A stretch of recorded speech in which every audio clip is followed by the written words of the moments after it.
I just want to win. Winning gets you everything in this league, so I just want to be labeled as a winner. I'm not worried about no triple double. As long as we win.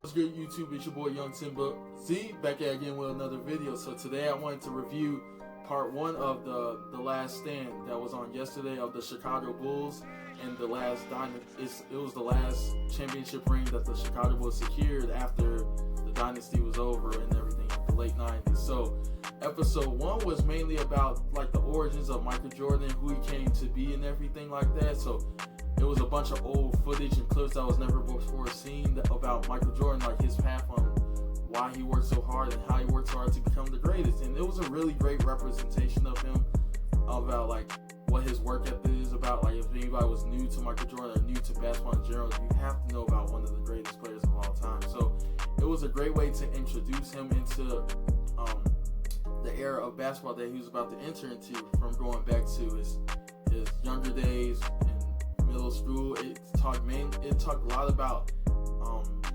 his college experiences at University of North Carolina with Dean Smith, and how he became how his mindset, his athletic abilities, how he became one of the greats and overall the greatest of all times. And then they mentioned about in high school, like that was his drive and motivation. But then the fourth part that they mentioned was his family, how they were the one that really funded him on being a great and being a legend, like just always doing better, working hard, just competing at the best of, just competing at the highest of your abilities and things like that. It was a really great introduction for episode one about who Michael Jordan is and who he came to be.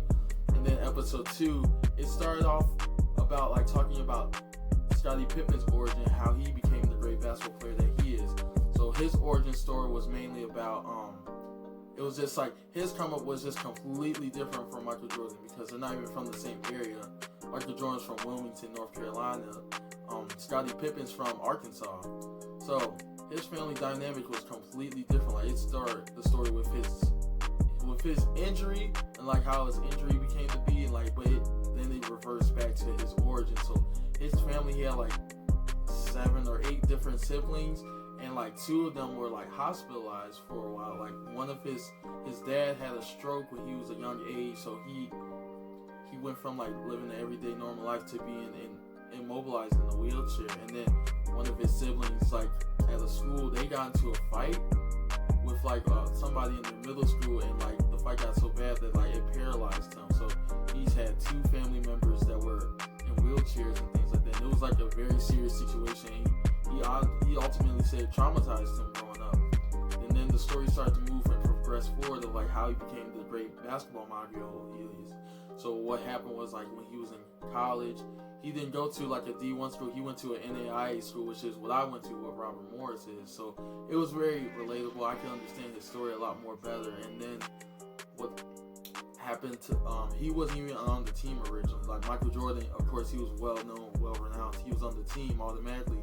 A bunch of scouts and colleges wanted him, but Scottie Pippen was different. Like his story was, he was just a basketball equipment manager for the longest time, and he just continued to work hard and work on his skill. But then when his time called, because of course when you're in college, there are players that excel and then there's players that fall off. So scholarships get revoked and things like that. So Scottie Pippen was given the opportunity to showcase his skill, and they gave him a scholarship, and he just took off that opportunity and excelled to the highest of his limits of what he can be. Then the second part of that episode was mainly about just his frustration being in the league, because he was very underrated. He was a very underrated player. Like he didn't get as much money as he should have for like how well of a player and athlete he was.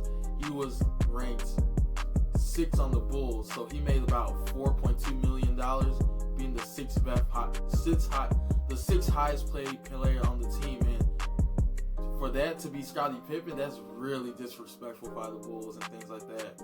And Jerry Cross was like the man that did it, that was behind like him getting paid that much. And then compared to being the 6th player, you feel like that's still a lot of money, but being the 6th best, whether Michael Jordan was making $331 million to 4.2, that's chump change at that point.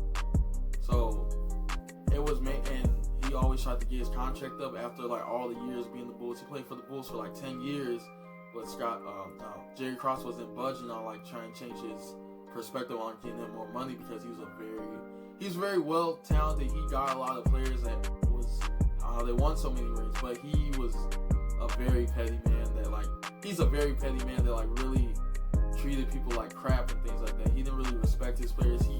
He felt like he was all high and mighty, like he was God or somebody, but that didn't sit really well with Scottie Pippen after years of asking that, like the last championship year, like right before, so like they knew it was going to be the last time they were going to play together as a team, as a group. It's like a banging that final hurrah. So what Scottie Pippen did, which was very disrespectful in Michael Jordan's eyes, was he basically said that he basically told him that like, no, I'm not. He told Scottie he wasn't going to pay him and he wasn't going to change his mind. Like, this is the contract he signed up. So what Scottie did to get like a real revenge or like real revenge, which Michael Jordan said was like very disrespectful to the team and the organization, was he had a injury in '97, like a patellar fracture in his knee. So that's like the very soft tissue muscle in your knee, like that helps you be able to bend and move it in different ways and contort. So jumping, shooting, etc., that all affects it. So when it's like altered a little bit, messed up, or like very like I'm not a doctor, so don't quote me on this, but it's like if it's like slightly out of balance or out of place, then that can really affect your knee and it can really ruin everything. So it's best bet to get surgery as soon as possible, which they kind of knew that this was their last hurrah, like I said, but he didn't get surgery. He said, you're not going to mess up my summer. So he planned to get the surgery right when the season started. And Michael Jordan's like, why would you do that? He's like, I can hold down the fort and I accept challenges like this, but he didn't feel like that was very right. Like, he felt like he should have got it done sooner rather than right before the season, because they had to play 2-3 months without him. So the season started in November. So they played November, December, almost 2.5-3 months, and they really struggled. Like, Michael Jordan held down the fort, but they weren't in playoff contention. So that's pretty much what the first episode was about. There's more information that I didn't include because I don't want to share all of it with you. So please go check it out. It's on ESPN, ESPN Plus, and it will be on Netflix if you're not from America. So I'm Young Simba Z, and I'm out. Peace. Best player out there.